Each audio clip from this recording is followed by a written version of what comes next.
ሰላም ጤና ይስጥልን ክቡራን የዩቲዩብ ቤተሰቦች፣ የሰዓቱን አጫጭር መረጃዎች እየቀርብ ያለው እስከ ፍጻሜው አብራችሁን ቆዩ።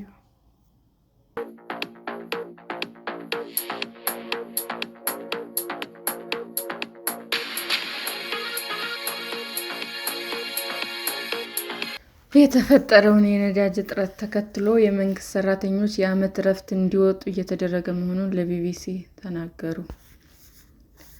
በኢትዮጵያ የተፈጠረውን የነዳጅ እጥረት ተከትሎ የአንዳንድ መንግስት መስሪያ ቤት ሰራተኞች የዓመት እረፍት እንዲወጡ እየተደረገ መሆኑን ቢቢሲ ያነጋገራቸው ሰራተኞች ተናገሩ።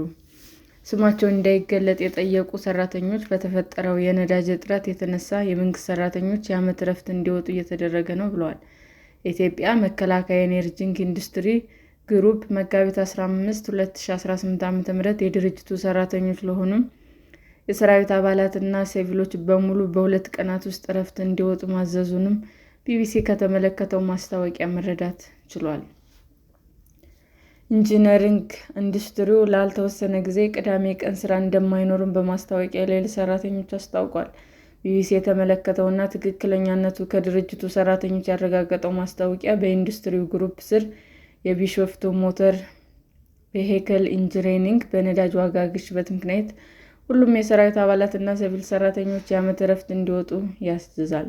ኢንዱስትሪው ሰራተኞች ማስታወቂያው በተለጠፈበት ዕለትና በማግስቱ መጋቢት 16 2018 ዓ.ም ያላቸውን የ2016 እና የ2017 ዓ.ም ፍቃድ እንዲወጡ አሳስቧል። ቢቢሲ ያነጋገራቸው የኢንዱስትሪው ሰራተኞች ከጥቂት አስፈላጊ ሰራተኞች በስተቀር ሁሉም እረፍት መውጣታቸውን አረጋግጠዋል። ኢንጂነሪንግ ኢንዱስትሪው አክሎም የስራ ሁኔታው ታይቶ የ2018 ዓ.ም የዓመት ፍቃድ ያላቸው ሰራተኞች እረፍት እንዲወጡም በጥብቅ አሳስቧል።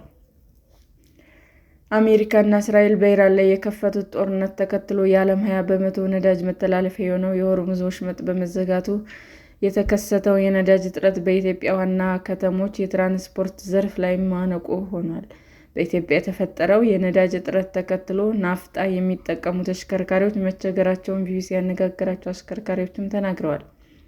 በአዲስ አበባና ሐዋሳ የሚገኙ አሽከርካሪዎችም ለመኪኖቻቸው ናፍጣ ለመቅዳት እስከ 3 ቀናት ድረስ በነዳጅ ማደያዎች ዙሪያ በመሰለፍ ለመጠበቅ መገደዳቸውን ለቢቢሲ ተናግረዋል። በዚህም የተነሳ ተማሪዎችን የሚያመላልሱ ወደ አዲስ አበባና ለተለያዩ ጉዳይ የሚንቀሳቀሱ እንዲሁም የሕዝብ ትራንስፖርት የሚሰጡ ተሽከርካሪዎች መቸገራቸውን አስረድተዋል። በተጨማሪም ይህ እጥረት ወደ ቤንዚን ይሸጋገራል የሚል ስጋት መኖሩንም የተሽከርካሪ ባለቤቶች ጨምረው ገልጸዋል። መንግስት፣ የሕዝብ ተቋማትና መንግስት ስር የሚተዳደሩ ድርጅቶች ወሳኝ ያልሆኑ ሰራተኞች የነዳጅ እጥረት ለመቅረፍ በሚል እረፍት እንዲወጡ እያደረገ መሆኑን የኢትዮጵያ የሀገር ውስጥ መገናኛ ብዙኃንም ዘግበዋል።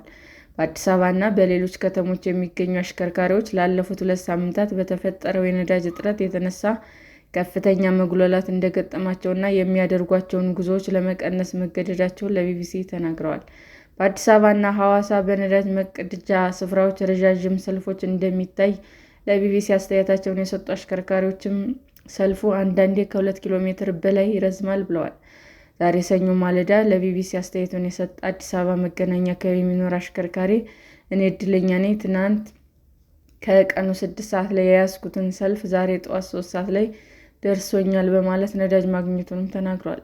የነዳጅ እጥረቱን ለመቅረፍ ታስቦ እየተወሰደ ባለው እርምጃ ካለፈው ሳምንት አጋማሽ ጀምሮ መንግስት ወሳኝ ያልሆኑ ሰራተኞችን የዓመት እረፍታቸውን እንዲወስዱ እያደረገ መሆኑን ለቢቢሲ አስተያየታቸውን የሰጡ ግለሰቦች ተናግረዋል። በአዲስ አበባ የሚኖሩ ወላጆችም የነዳጅ እጥረቱን የተማሪዎች መጓጓዣ ላይም ጫና መፍጠሩን ተናግረዋል። ልጆቻቸው ራሳቸውን እንዲወስዱ የተነገራቸው ወላጆች እንዳሉም ሰምቻለሁ ያለ አንድ አሽከርካሪም ናፍጣ ማግኘት ለሁላችንም እጅግ ከባድ ሆኗል ብሏል። ቢቢሲ በማህበራዊ ሚዲያ ላይ የተመለከታቸው አሽከርካሪዎችም የተፈጠረውን የነዳጅ እጥረት ተከትሎ አትክልትና ፍራፍሬ ጭነው ወደ ተለያዩ የሀገራት ክፍሎች የሚንቀሳቀሱ አይሱዞችም ናፍጣ ለመሙላት ለቀናት በነዳጅ ማደያዎች ለመቆም በመገደዳቸው የተነሳ ጭነቶች እየተበላሹ መሆኑንም ከምስል ጋር ሲናገሩ ያሳያል። በተለይ ቲማቲም፣ ፓፓያ እና ሙዝ ጭነው ወደ ተለያዩ የሀገሪቱ ትልልቅ ከተሞች የሚጓዙ አይሱዞች በዚህ የተነሳ ስራቸውን ለመስራት መቸገራቸውንና የገበሬውን ምርት ለሸማች ማድረስ አለመቻላቸውን ይገልጻሉ። የአይሱዞች የነዳጅ ታንከራቸው 100 ሊትር አካባቢ እንደሚይዝ የሚናገሩት እነዚህ አሽከርካሪዎች የነዳጅ አትክልት ይዘው ከሚያደርሱበት ከተማ የማድረስ አቅም እንደሌለው በማህበራዊ ገጽ ገልጸዋል። የኢትዮጵያ ነዳጅና ኢነርጂ ባለስልጣናት ባለፈው ሳምንት ባወጣው መግለጫ ተጨማሪ የነዳጅ መያዣ ያላቸው ተሽከርካሪዎች እንዲያነሱና በፋብሪካው የተገጠመውን ብቻ እንዲጠቀሙ ማዘዙ ይታወሳል። ለቀናት ነዳጅ ለማግኘት በመንገድ ለመቆም ተገድደናል የሚሉት እነዚህ አሽከርካሪዎች በዚህም የጫኑት አትክልት ለብልሽት እየተዳረገ መሆኑን በምስል አስደግፈው ተናግረዋል። አሁን ላይ ወደ ተለያዩ ሀገራት ከተሞች ጭነትን የሚያመላልሱ የአስዩዝ ሾፌሮች አትክልት ለመጫን ፍላጎት እያጡ መሆኑን በመግለጽ ይህም ገበሬዎችንም ሆነ ነጋዴዎችን ለኪሳራ እንደሚዳርግ በማህበራዊ ገጻቸው ላይ አጋርተዋል። በኢራን ጦርነት የተነሳ የሆርሙዝ ወሽመጥ መዘጋትን ተከትሎ በዓለም ነዳጅ ዘይትና የተፈጥሮ ጋዝ አቅርቦት ላይ ከፍተኛ ተጽዕኖ ፈጥሯል። በተጨማሪ በጦርነት የኢራንና የሌሎች መካከለኛ ምስራቅ ሀገራት የነዳጅ መሠረተ ልማቶች ጥቃት እየፈጸመባቸው ነው። በዚህ ምክንያት የነዳጅ ዋጋ ከአውሮፓ 2022 ወዲህ ከፍተኛ ጭማሪ በማሳየት በበርሜል $120 ገብቶ ነበር። ጠቅላይ ሚኒስትር አብይ፣ የፋይናንስ ሚኒስትር አህመድ ሺዴ እና የአዲስ አበባ ከንቲባ አዳነች አቤቤ የተፈጠረውን የነዳጅ እጥረት ለመቋቋም ህብረተሰቡና ተቋማት ነዳጅን በከፍተኛ ቁጠባ እንዲጠቀሙ አሳስበው ነበር። በተጨማሪም የኢትዮጵያ ነዳጅና ኢነርጂ ባለስልጣን ከመጋቢት 8 2018 ዓ.ም የነዳጅ አቅርቦት ለጸጥታና ደህንነት ተቋማት እንዲሁም ለህዝብ ትራንስፖርት ተሽከርካሪዎች በቅድሚያ እንዲሰጥ ያዘዘ ሲሆን የነዳጅ ስርጭት ላይ ጥብቅ ቁጥጥር እንደሚያደርግ መግለጹ ይታወሳል።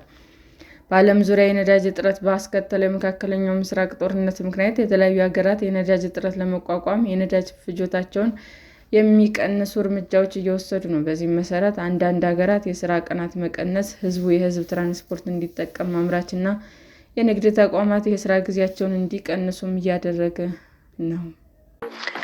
ሰላም ጤና ይስጥልን ውድ የዩቲዩብ ቤተሰቦቼ እንዴት ናችሁ? አዲስ ጀማሪ ነኝና ሰብስክራይብ ያደረጋችሁ አበረታቱኝ። አመሰግናለሁ። ዩቲዩብ አድማጮቻችን ለሰዓቱ ያቀረብኩላችሁ አጫጭር መረጃዎች ይህንን ይመስል ነበር። በሌላ መረጃ እስክንገናኝ ሼር፣ ላይክ፣ ሰብስክራይብ እንዲሁም ቢቀርብልን የምትሉት መረጃ ካለ ኮሜንት እያደረጋችሁ ቸር ቆዩን።